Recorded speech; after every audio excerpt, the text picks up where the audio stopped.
So, welcome to Asher and Torah Anytime. We're up to Perek Vav, Shmuel Beis, and Mitzvah at the end of the share we'll have time for questions and answers, so we can keep the flow going. And the last thing we learned was how the Urim V'Tumim gave David HaMelech advice of how you do military strategy, how you go behind the back from the Plishtim. And now if you remember back in the day, in the beginning of Shmuel, there was a long story about how the Adon was abused. The Adon was abused because back in the time of Shmuel, they took it in order to go out to a battle. Where are we up to? Shmuel Beis, Perek Vav. Okay.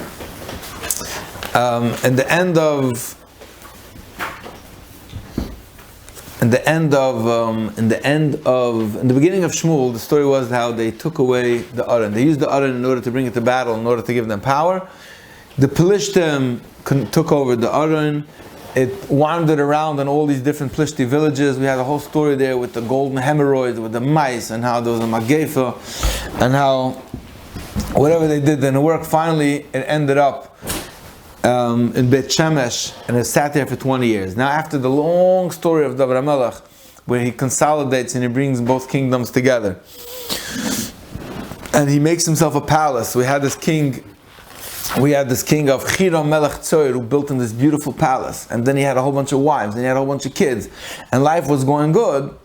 David HaMelech started thinking, hey, I have this beautiful palace, I'm settled, but what's with Hashem?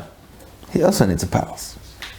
And this is the foundation of how the Beis Hamikdash gets born. It's very interesting thought process going on. Vayosef oy David es kol bocher be Yisrael shloishim olef. So David HaMelech goes and he gathers all of the cheshuvim. He gathers all of the mufcharim and the cheshuvim of the Yidden, 30,000 people. Vayokam vayelech David v'chol ha'am asher itoy mi Ba'ala Yehuda lahalos misham es Aroinu Elikim asher nikra Shem v'Shem Hashem tzivokos Yoshev Akruvim. So they all went, and they went to bring up the Aron, which was sitting in the house of Avinadav, where the Shem Hashem tzivokos Yoshev Akruvim, that's where Hashem had the Aron with the Kruvim on it, Olav. So, the halacha is that when you want to carry the Aron carries itself. The Aron is noises atzmoi, and it has to be carried aksefov on the shoulders of the Levium. But the last time around, when they sent the Aron, when the Plishtim sent the Aron back to the Jews, they put it on a wagon. They sent the wagon and they made a test. You remember the story with the test? They took 2 oxen, 2 paros, and these 2 cows had calves. They were mother cows who had calves. And they built a agala, they built a wagon, they put the Aron in it, and they made a test. And they said, look, the natural tendency of a paro is wants to stay behind with its young calf. If these paros are going to start walking on their own, and they're going to go away from their natural tendency to stay with their kids, then we have a sign from heaven that the Aron is supposed to be released back to the Jews, and that's exactly what happened. That these paros went in a straight line. They stopped the Beit Shemesh, and then the Yidden took the agalos. They made the bama. They brought korbanos from it, and everybody came around to see the spectacle. And there was another magefa, and Yidden and Jews were dying. So then they put it in the house of Avinadav, and everyone was afraid to touch the Aron, and that's how it stayed. At this point in the game, David HaMelech wants to bring it back. He takes 30,000 people. Can you imagine? 30,000 cheshuvim. They come down there. They're going to bring back the Aron. But David thought that probably the way how you're supposed to treat the Aron with respect is you build for it an agala. You build for it a wagon just the way it was built back in the days when the Plishtim sent it. 20 years later. 20 years later, I think. Vayarkivu es Aroinu Elikim el agala chadasha.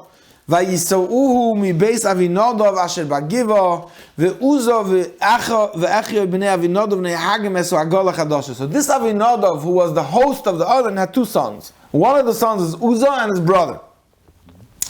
This Uzzah and his brother are accompanying the Aron. They grew up with the Aron at home, and they're accompanying it.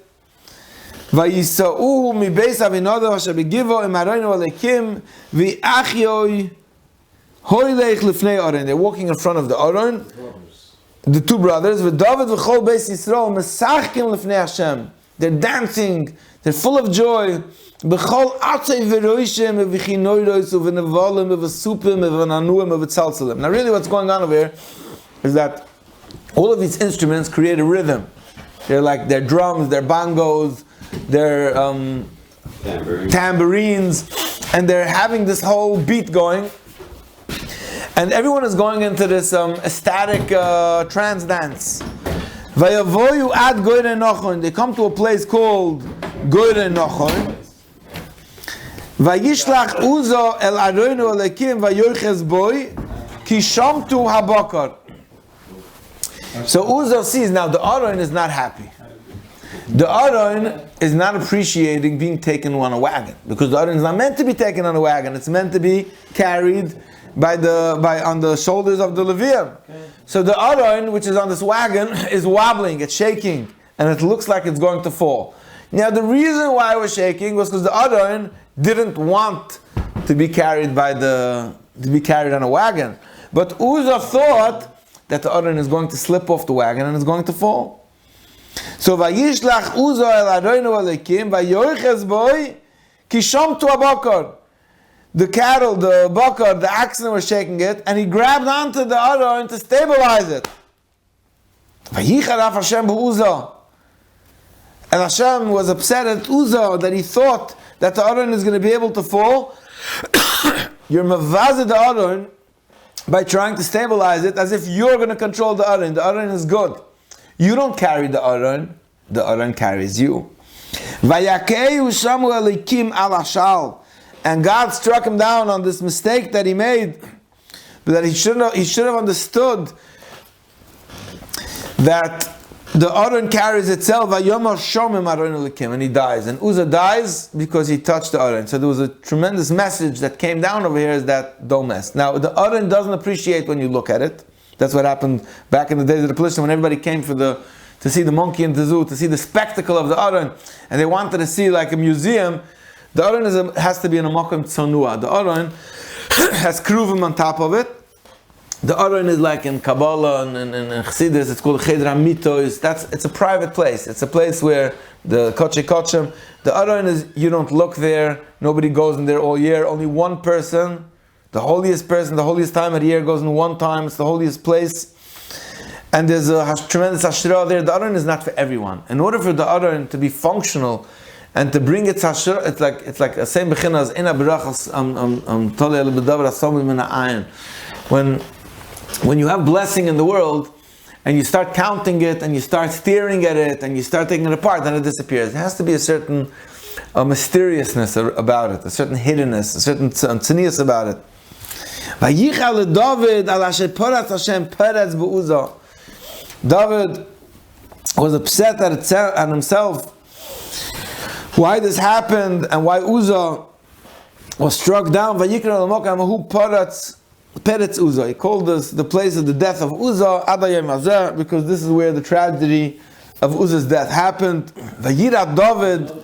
He was upset on the actual thing that he was actually thinking that he has to rescue the same thing that Hashem was upset. Right. He was upset that it happened. He was upset that he was mechaber the other in the right way. Vayira David as Hashem bayoyim ahu. He feared God on that day. He saw that God struck down Uzzah. Vayoymer, and he said, Eich yoveh elai aron Hashem. I don't know how to bring the Aron. I don't know how to be mechaber it. I don't know how to honor the Aron in a way that's befitting for it. He didn't want to bring the Aron to Ir David because he said, I can't bring it if I don't know how to take care of it. I can't, it's too holy. David, so he went off the main road and he stopped on Beis Oved Edom Hagiti. Now this Beis Oved Edom was one of the Levium. Vayeshev Aron Hashem Beis Oved Edom Hagiti Shloisha Chodoshim. So the Aron stayed in the house of Oved Edom Hagiti 3 months. And during that 3 months, suddenly magic began to happen. This is a goy. No, a Levi. And I don't know why his name was Oved Edom. I was looking at the Mefarshim, I couldn't figure it out. But he's one of the Leviim. Suddenly the house of Oved Edom becomes blessed. Suddenly he's making parnasa. All of his wife and his daughter-in-laws, his kids, are having tons of kids. He's having einiklech. And you have to understand again, in the ancient world, back in the world of Tanakh, the biggest blessing you were able to have was to have a bunch of kids. You had a bunch of wives with a bunch of kids. That's what made you into a tribe. That's what made you powerful. That's what made you strong. That was the biggest blessing, was to have a lot of kids. and basically, there was abundance. He had abundance in everything. He had abundance in resources. He had abundance of children, and he was. Vayugad lamelech David leimor. David hears the news, and people tell him, "Beirach Hashem is Beis Oved Edom. That's Kol Hashaloi. Ba'avar Aron Elikim." They said, "Hey, Oved Edom, life is good. He has the Aron Elikim. It's in his home, and there's a tremendous blessing." And David realizes that obviously there is a way how you can be mechaber the Aron that it should cause abundance. You just have to know how. Vayelech David, vayales Aron Elikim mi Beis Oved Edom, ir David b'simcha. So now he goes and he brings it up, because now he knows that we're going to do it. We're going to carry it. We're going to respect it. We're going to build a home for it. We're going to keep the Aron protected. We're going to treat it the right way. And he comes up with tremendous simcha. And here's how they brought it up.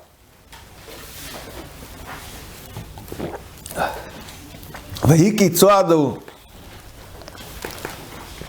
noisei Aron Hashem shisha tzoadim. So they went 6 steps. So the Leviim were carrying the Aron on their shoulders. They took 6 steps. And as soon as they took 6 steps, they put the Aron down by the 7th step.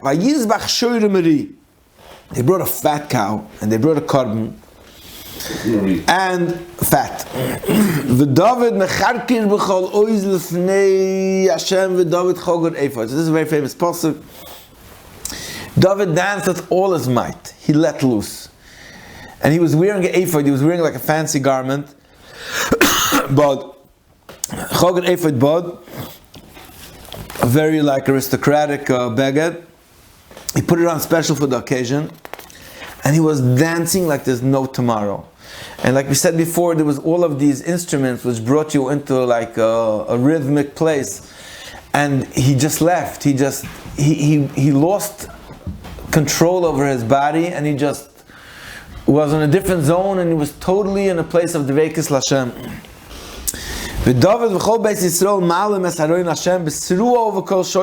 There's a huge festival going on. Aron Hashem Boir David, and Aron Hashem is coming into the city of David. Michal Bashol. Now Michal Bashol, that's the wife, the original wife who he had from Shaul's daughter. She's the one who let him down through the window, the chaloin. And she was the one who was taken away to Palti Melish, and then was taken back in order to consolidate and bring him back to Melucha. Umichal Bashol nishkifa ba'da chaloin. She was looking out of the window. Vateiras HaMelech David mefazez umekarker lefnei Hashem. She saw him like swirling and dancing before God. Vativez loy belibo, and he was disgraced in her eyes. Now you have to understand context. Shaul was a tzanua. Michal was a tzanua. And when Michal saw how David was acting totally the opposite of the way, not in an aristocratic way, not in a refined way, he was dancing like a tripper, he was dancing like a shikr, he was dancing like all out, he was dancing totally gone wild. She looked down at him. Vayaviu es Aron Hashem. They brought the Aron back. They built a special tent. David, he didn't want to make a beamed house. He didn't want to make it the beamed house because he said, I'm going to build a special house for this Aron. For now, I don't want to put it into any house. I'm going to build a special house. So for now, they put it into a temporary tent. Vayal David oilos lifnei Hashem u'shlamim. Vayachal David mahalois ha'oilo v'ashlamim. Vayevarech es ha'am b'shem Hashem tzivokos. And David blessed the nation b'shem Hashem tzivokos. So you have to understand that. I just want to give you a little context what's going on over here. When we say by davening Mizmashir Chanukah Sabayis LeDavid, when we say Kapitel Lamed, give me, you have a siddur? Give me a siddur. When you say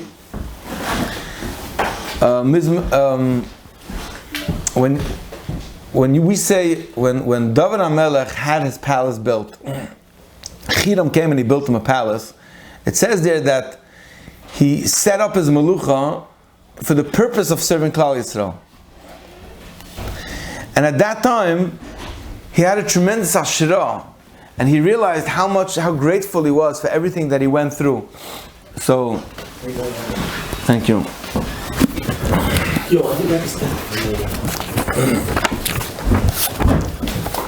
So at that time, he said, "Mizmashir Chanukah Sabayis LeDavid." He said, "Arei mimcha Hashem kidilisani." You know, when we daven every day, and we say, "Mizmashir Chanukah Sabayis LeDavid," it's in the context of a person who survived many battles, who went through many hardships, who was saved from death many times, and now he has this beautiful palace. He has there these American walnut trees that they're putting up over here, and he had their beautiful marble, and he has this palace with children, and he said, "Remimcha Hashem kidilisani v'lo simachta oy vayli. Hashem alekoi shivati elecha v'tirpeini." I cried to you, and you healed me. Hashem elisa mishel nafshi. You've saved me from the depths, from the lowest places. Chiyasani miyoy, you gave me life, and I was deep in the pit.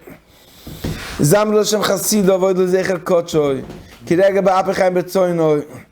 Be'erev yolem bechi v'laboy kerino. He stopped.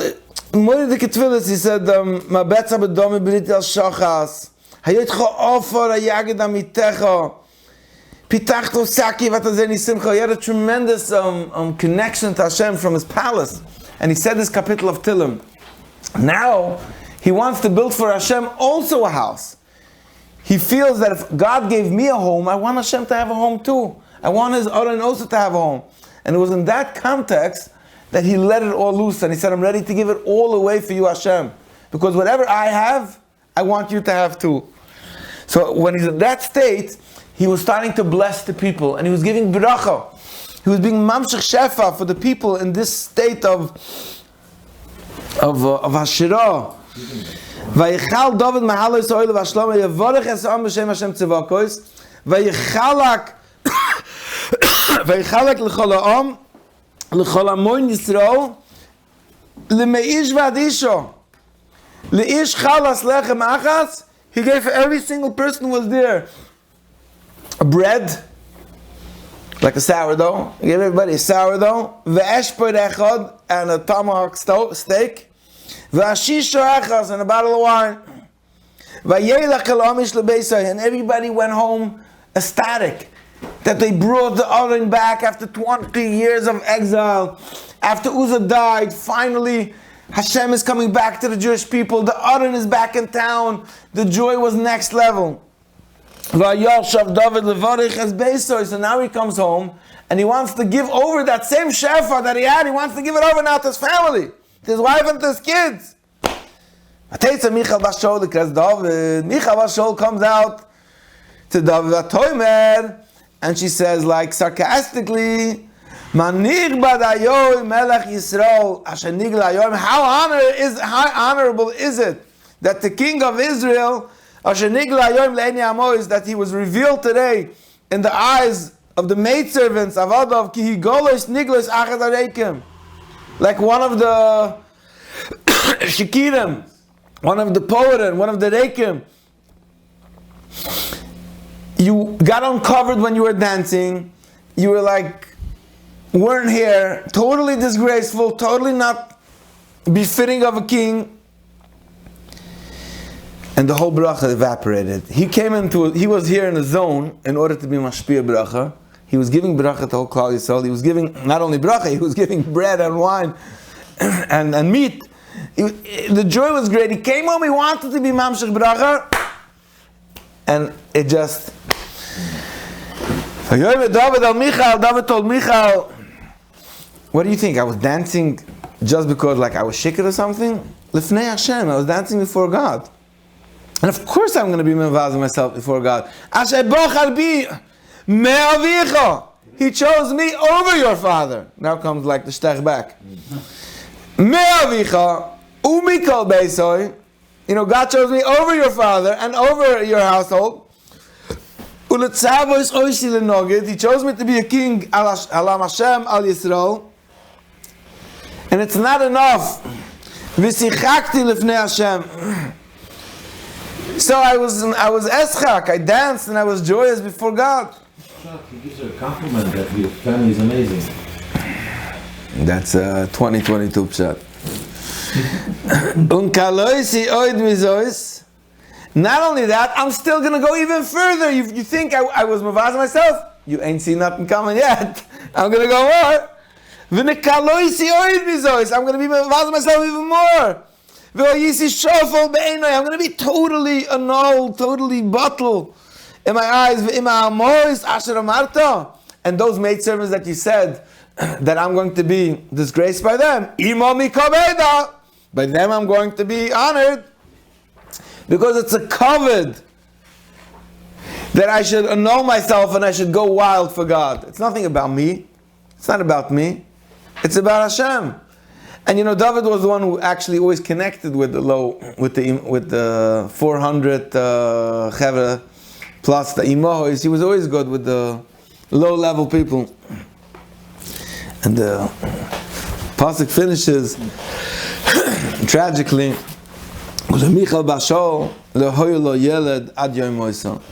She had no child until the day she died. Two pshatim over here. Pasuk pshat is that the relationship between them, like they grew distant. And he never lived with her again, so he never had children with her again. He had enough wives and enough kids, so that relationship was gone. On a deeper level, it's the Aron when it was in the base, when it was in the house of Ovid Adoimi, whatever his name was. What was his name?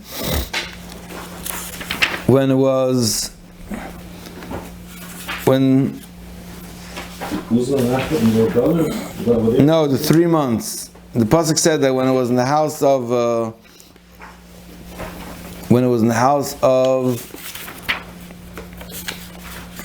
Beis Ovid Edom, when it was in the house of Beis Ovid Edom, the pasuk says that the house was blessed. In the house of Ovid Edom, the house was blessed.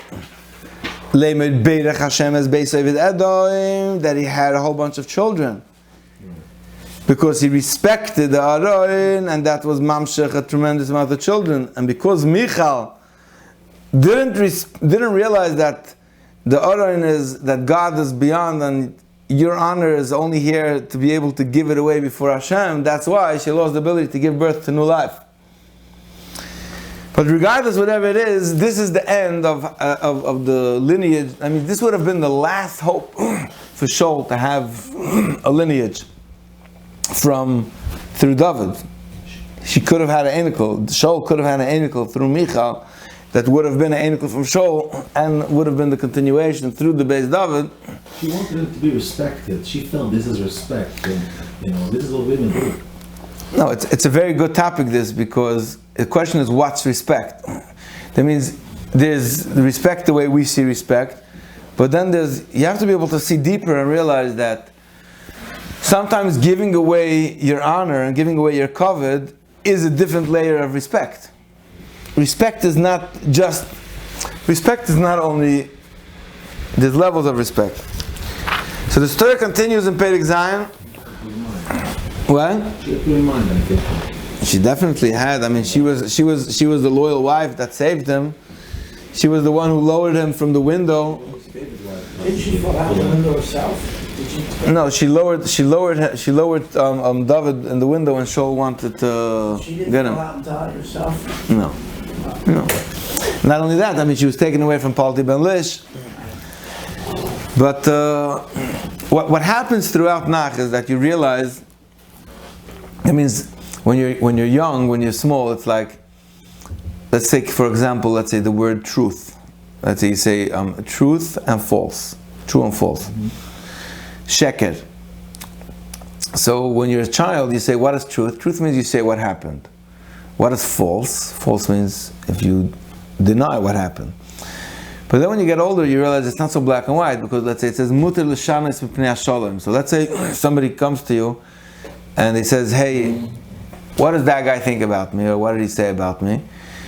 It says muter l'shanes mipnei hasholem. You can be mishana, you can change the facts. But it doesn't say muter l'shaker mipnei hasholem, because if you're mishana, if you're changing the facts and the purpose is shalom, so then it's not sheker. Which means you always have to know what's the ultimate purpose. It seems to you that it's like Shmuel Beis, one of the stories that broke his heart and he never recovered from, was that during the war he wanted to save Jews, and people had to sign documents, falsified documents, and he met up with these like Yeka holy Jews, and they wouldn't sign documents, they wouldn't sign certain documents because they said it's false, it's sheker, and they never lied. When in reality, there's no bigger sheker not to say sheker when it comes to saving somebody's life. It's not the pshat that you're allowed to say sheker then. It's sheker to say the truth. Because you have to know what's the purpose. If the purpose is saving life, if the purpose is bringing love, if the purpose is building up a relationship, so then that's the ultimate goal. Same thing happens here with kavod. The question is, what's honor? Ultimately, God is the one who has to be honored.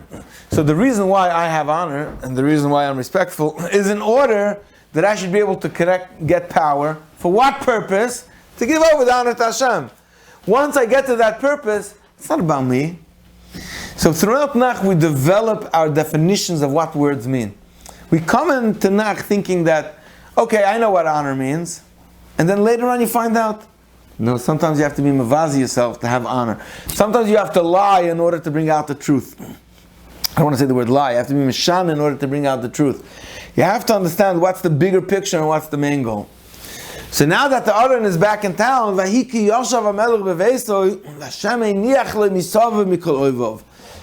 David HaMelech is sitting in his palace. Life is good. The Aron is back. His palace is beautiful. He has wives, he has children. He gives him peace.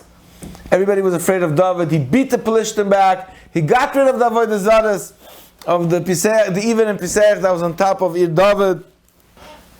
So now David HaMelech is mamish a tremendous ashra, and he goes, this is such a beautiful perek, this V'yomer HaMelech al Nosna Novi.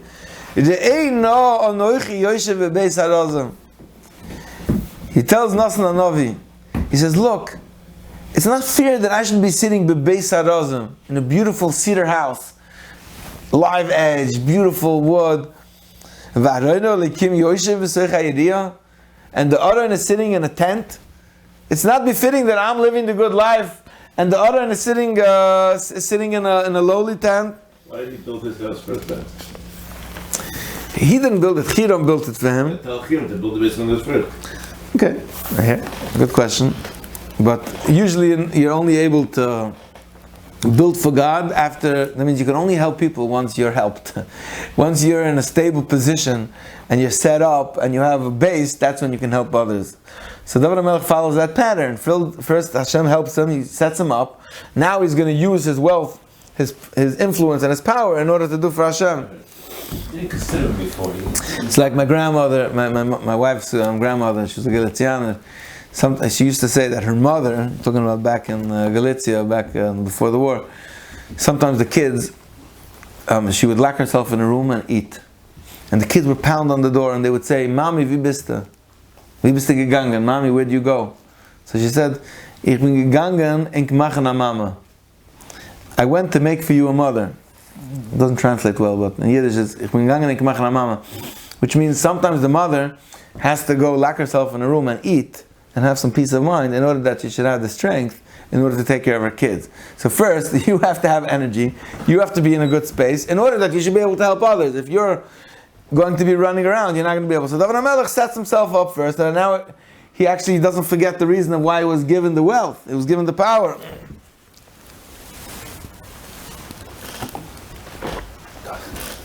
And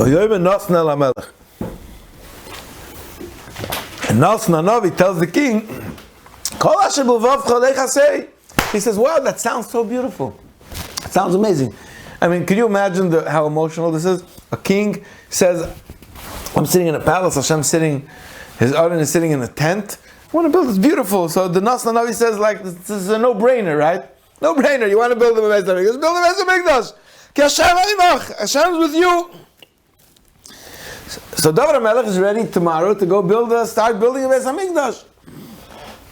And listen to this trip. Long trip this, but it sheds a lot of insight and a lot of light and a lot of good comprehension, understanding of how Hashem runs the universe. It's very, very important this. Because we would have answered the same thing that Nassan said too. We would also say, sure, go ahead. That night, Nassan has a prophetic vision, and God appears to him, and God says, David, go tell my servant David, my servant David, this is what God said, are you going to be the one to build me my home? I don't know if you're the person for that. You know, I create every single person in the world with a destiny, and I have everybody a script what he got to do. And you know, like the Mefarshim say, I don't know if you're the person for that. Ki lo yashavti bevayis. You know, I've never been in a home of stones, God says, to Nasna Navi, to tell over to David. I've never been in a built house, a stable place. Ki lo yashavti bevayis lemiyoyim aloisi as b'nei Yisrael mi Mitzrayim v'ad yom hazeh. You know, up until now, God says, the way how I structured my world is that people try to find me. Humans always try to find me. I had a mobile system. I was like a mobile God. I mean, God's all over, but people still have to find a space where they could connect. And I had an oil and I had a Mishkan. But this Mishkan was movable. It used to be in transit. Hadovar dibarti es achat shifte Yisrael, asher tzivisi liros es ame yes Yisrael leimor, lama lo v'nisam li beis harazim. You know, in all the generations, I never went, and I never told anybody, why haven't you built me a stationary house? That's not the way things operate. I am a God, I am God, but the way how you get me is wherever, all over. I'm not in a stationary place where you can only find me here. The Mishkan is a place that goes from place to place, and I move around. I'm sorry? Like a rebbe. Like a rebbe, right? Like a traveling rebbe, like a traveling chassid. Va'ato. So I don't think you're the one to do it. And the way the Mefarshim say is, he said, David, you know, you have a lot of blood on your hands. You killed a lot of people. Obviously, you did it for the right reasons and you had the right intentions.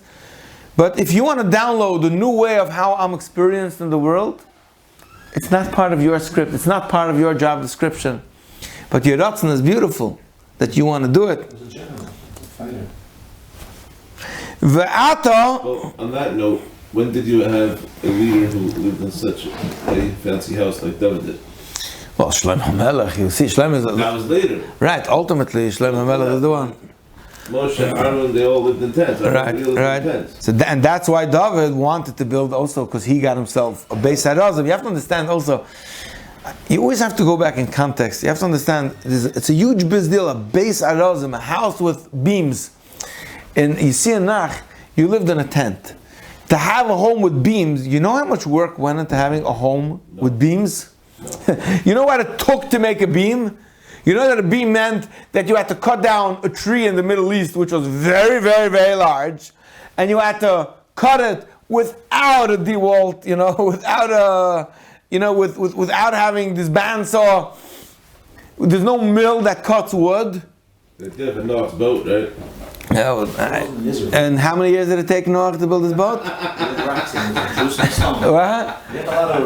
Yeah, it's like Noah's boat. It took him quite a while to build that boat. We don't. It doesn't work that way. In the Torah, we don't build.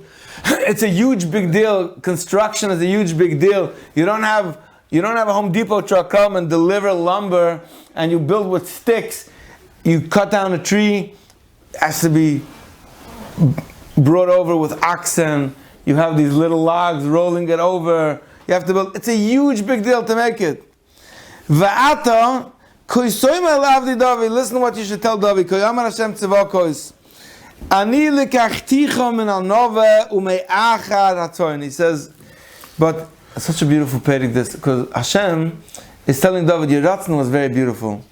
I want to explain to you, I want to give you a big picture on how life works, so that you shouldn't be broken. Because if you would be David, you would also be broken now that you want to do something good. And Hashem says no, He's rejecting you. You would get dejected. He says, let me explain to you something. Let's rewind a little. Where do you come from? You're a shepherd who used to live in a shepherd's tent. I took you from being a shepherd in a shepherd's tent in order to become a king on all the Jews. I was always with you. And I eliminated all of the enemies before you. And I gave you a great name, like the great people in the land. And I am still going to make a place. You should know your vision. He was really revealing to David HaMelech that the script of life doesn't finish in one generation. One of the big reasons why we suffer, is because we believe that we're the beginning and the end of the story. We believe that our lifetime is the beginning and the end. But when you start viewing yourself as just a slice of a very long story, and it's a continuation of a long story, and you have a certain mission to do, but your story, much of your where you up to was built before you, and from where you've built, many people will build past you. So he gave Nasna Navi this vision. He described him, you came from here, you got up to here. Your son will get up to here.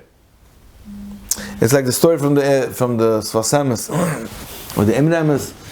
I think Sfasemis became a Rebbe when he was 18 or something. And they asked the Sfasemis, how could it be that he's a Rebbe? He was Chassidim from the Chitcherim, Katzke Rebbe, who were Chassidim, 70-year-old Chassidim. And how could he come as an 18-year-old Rebbe, and how could he lead such Chassidim?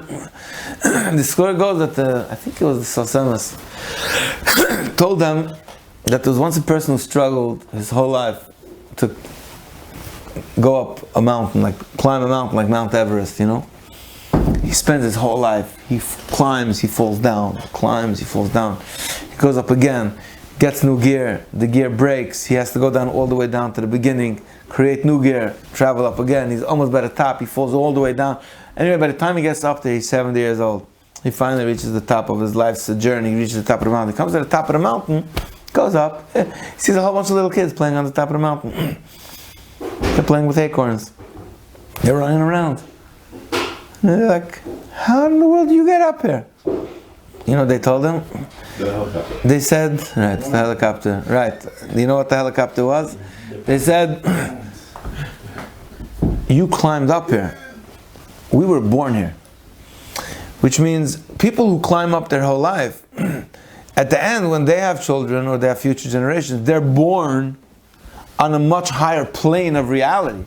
So now they have to actually build the infrastructure on top of the mountain. It's not like, but the fact is, so he said, I was born on top of the mountain. I mean, my father my grandfather, Chidush Harem, he was born, the certain neshamas who are born on top of the mountain, and they have to build on top. Everyone has a purpose in their life.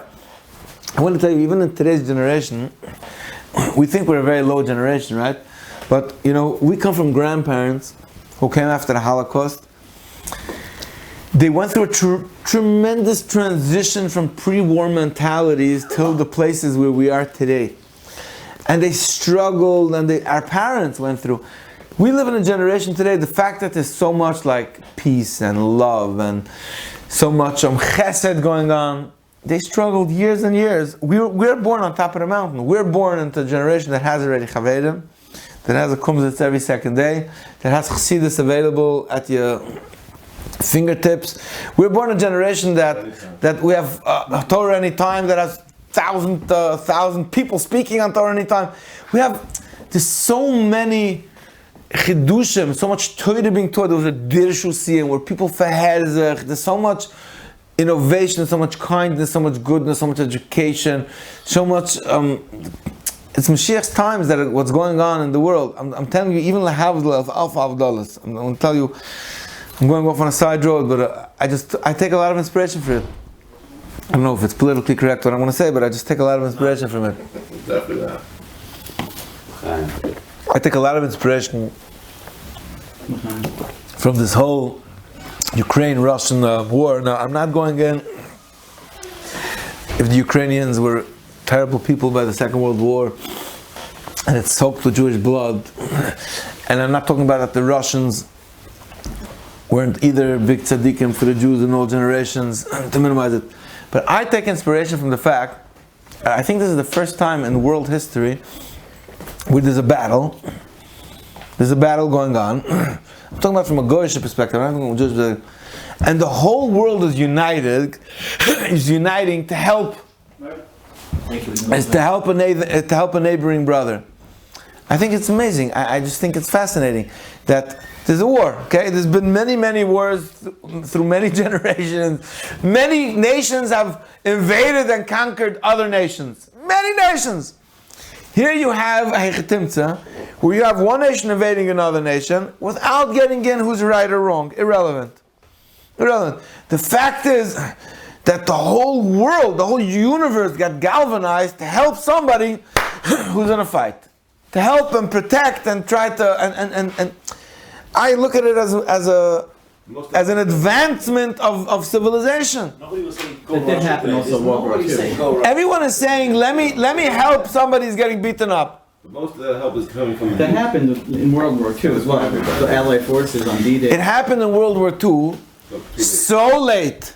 Yeah. So achana ma'aseh, after 50 million people died. People always talk about 6 million Jews died, which is our tragedy.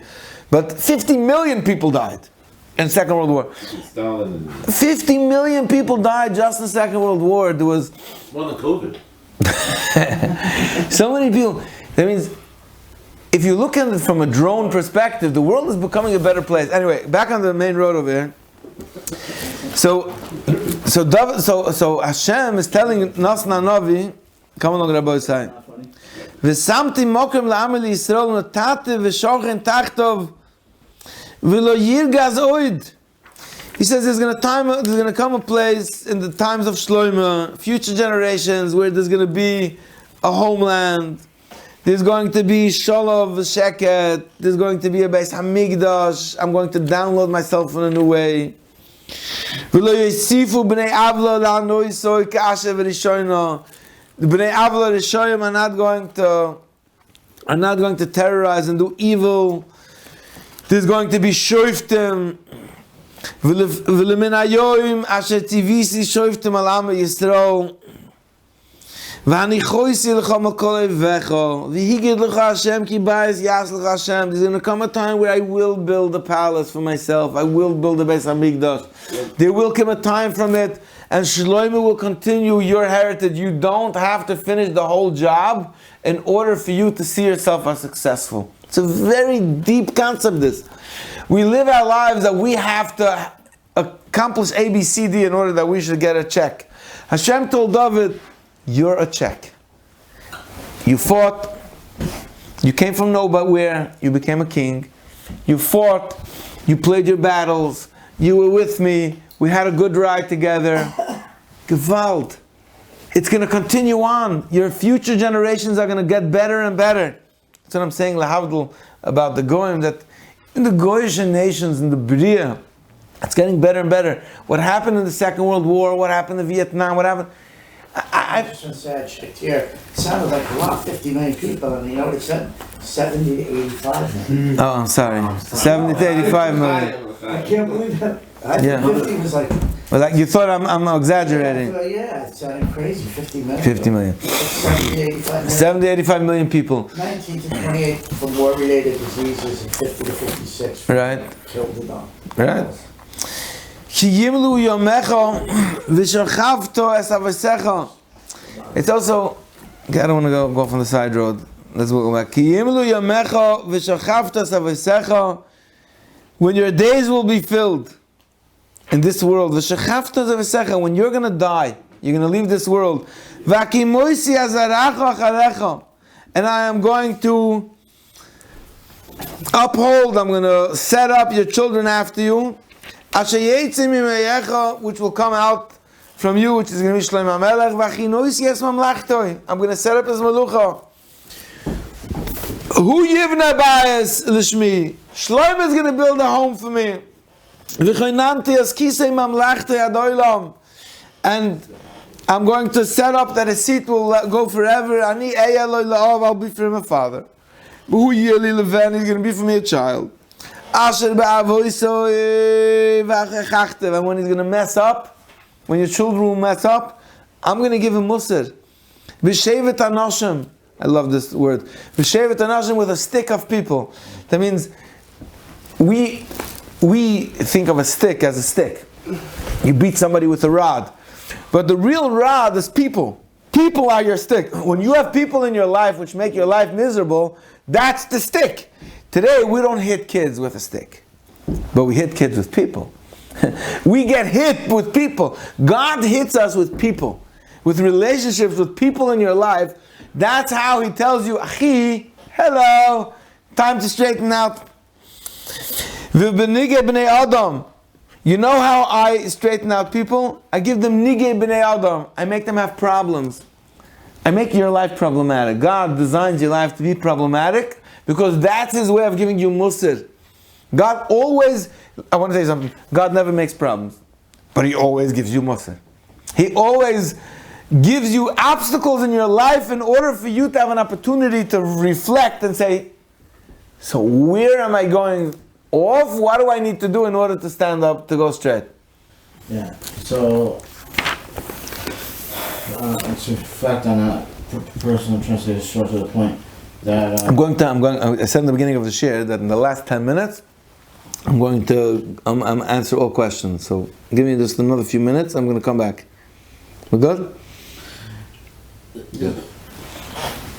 Basically, what I'm saying is the same way you don't work on Shabbos. I don't work not to miss this year, and I manifested it should happen. But Dafka, a whole bunch of guys came and they're schmoozing like no tomorrow. So I wrote that to my boss very clearly because the Koreans are not going to understand. And he said, "Fine, just tell them to leave, and tell them they'll clean up." And I stood my ground, and I'm here. Gewaldig. Thank you for coming. Thank you. But I want to be a guy that is once a week. Once a week I have a shift. Gewaldig. Thank you.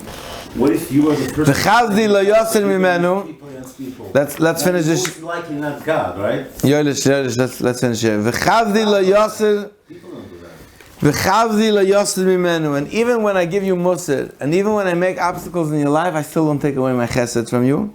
Kasher asiroisim ha'im sho'ul, asher asiroisim milfonecha. Like I took away, like, I will never take away the chesed from you, the way I took it away from Shaul. V'ne'emam beischa u'memlachtecha ad olam, lefonecha kisacha yonochen ad olam.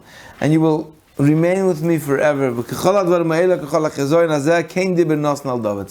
Nasna Navi comes out of his trance, and he goes next day to David, and he tells him over the whole trip that he had, how God revealed to him the secret that your desire was amazing.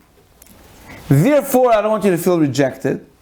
I want you to understand that everyone has their tafkid in life. Your tafkid was to do this, his tafkid is to do that, and you're part of a very big picture, but I promise you that in the end of the game, you're going to be with me, and your message will continue. You know, we still say till today.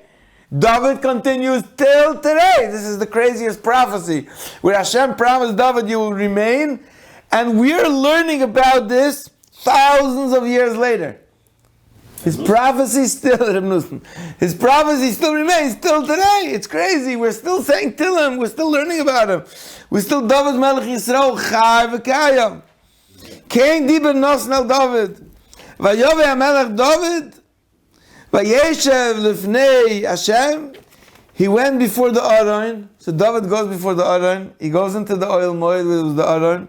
Vayomer, and he said, Mi anochi Adonai Elikim Umi Beis V'Yisani Yad Elohim. He said, who am I that I'm worthy? What did I do? It's nothing about me. I am Butel Mavittel. I'm so grateful that you brought me to this place. V'atiktan oid zois beinecha. You did another chesed with me. Adonai Elikim v'atadaber gamel beis avdecho lemeiracho. You told me what's going to be in the future. V'zois toides Adam. This is the Torah Adam. Adonai Elikim. This is the Torah of man from God, that he has to realize this trip. He has to know. David accepted it and he was grateful for this message. He didn't feel rejected. He felt grateful for the message that Hashem told him, you're going to continue on, and that because he was so brutal, because he was so annulled, he didn't feel rejected. He chapped that it's not about me. It's about the big picture. And in the big picture, there's a say that how it has to work. And David said, what else can I ask for you, from you? You know everything, you know everything that I need. For the words that you told Shmuel, Osisa is kol hagdula azois lo diya es avdecha. Ve'al kein godalta Hashem Elikim ki ein kamoicha ve'en Elikim. Kitzur, he went into an ecstatic place where he said, ein kamoicha ve'en Elikim zulasecha b'chol asher shamanu be'aznenu. Everything that you let us know. Mi k'amcha ki Yisrael, who's like your nation Israel. Good echad ba'aretz. This is where all the psukim come from. I said, Holchu Elokim, Moshe and Aaron came, Livdois la'om v'losam l'shem, v'latas l'chem ha'gdula v'neirois l'artzecha, mipnei amcha shepadisa l'chom Mitzrayim, your nation that you took out of Egypt, Goyim v'likov, S'choyni l'chais amcha Yisrael l'chol le'amad oilam, you took your nation forever, v'at Hashem Yisrael l'elikim, and you Hashem became to us a God forever. V'ato Hashem, you see from the psukim, he's like going on and on. He was like tripping on this. He was going on and on. He said, V'ato Hashem. He said, Yiratzon l'fanecha, V'ato Hashem Elikim. Hadover asher dibarta al avdecha v'al beisoi. The words that you said, that you're going to be Mekayim, Hokem ad oilam v'aseka asher dibarta, do as you've said. V'yigdal shimcha ad oilam, and therefore may your name be great forever. Leimoy Hashem tzivokos l'likim al Yisrael. Uveis avdecha David yenoch l'fnecha. I wanted to tell you, these psukim go on and on of him tripping out on God, and I chap. When a person comes to this realization that when Nafna Navi notifies you that God let him know, or when a person chaps this realization, a person tries to do things and it doesn't work exactly, and God explains to him, or gives him the vision to understand the big picture, that's when you trip out. That's when you feel dveikus. A person goes into a state of dveikus when he realizes that you're here for a reason, everything you've gone through was specifically designed so, and there's a game plan before you, there's a game plan after you, and that you've worked, that you put in this Gilgul is not in vain. When a person comes to that, he goes on forever. He says, "V'ata Hashem Elikim Adover Asher Dibarta Zevech V'Beisei Hokem Adoylem V'Seich Asher Dibarta Yigdal Shimcha Adoylem Leimoy Hashem Tzivokus Elikim Al Yisrael V'Beis Avdecho David Yenochen L'Fanecho Ki Ata Hashem Tzivokus Elikim Yisrael Galisa Es Oizen Avdecho Leimoy Bayis Avne Lecha, I'm going to build for you a home. Okay, Motzu Avdecho Es Liboy L'Spalei Lechas Atfila Zois. Therefore, I'm praying to you this prayer that you should keep my melucha, you should keep my message alive. V'at Hashem Elikim, Atu Elikim, you're God. Udvarcha, you emes. Uzdaber es avdecho es atoiv azois. and you gave me this true message through Nasna Novi, and I know for sure you're going to keep it Avtacha, and therefore, being that I believe that you're going to keep your promise, therefore all I beg for and all I ask for is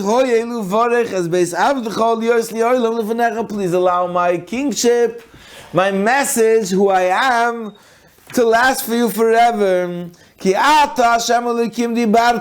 you, God, have spoken, and whatever you speak is true. And from your blessing, your Beis Avdecha, your home of your Eved, will stay forever. And we are learning this Perek in Or Shlomo Tov Shin Pei Beis because of this bracha that Hashem gave him. I find it fascinating, most fascinating, that we're actually living the promise that God promised for David, where he said your message will go on forever, and we're actually doing it. You know, have a non-Jewish Goyish lady, she would say to him, the Goyim say Psalms. Right. Right. It's unbelievable. Right, it's the world says Psalms. Yeah, it's going to be worse. She would go see Psalms and she would lock herself in the office at lunch and go, what are you doing there? I'm saying Psalms. Yeah. Which means that Psalms, Tillim, is not only a Jewish thing, it means the message of David stays on forever and ever and ever. Billions of people. The billions of people worldwide, and we're living it. Nein, ich kann schon immer, Rutzke, ich will gesagt, so, these charge chips kommen, aber du, mehr zu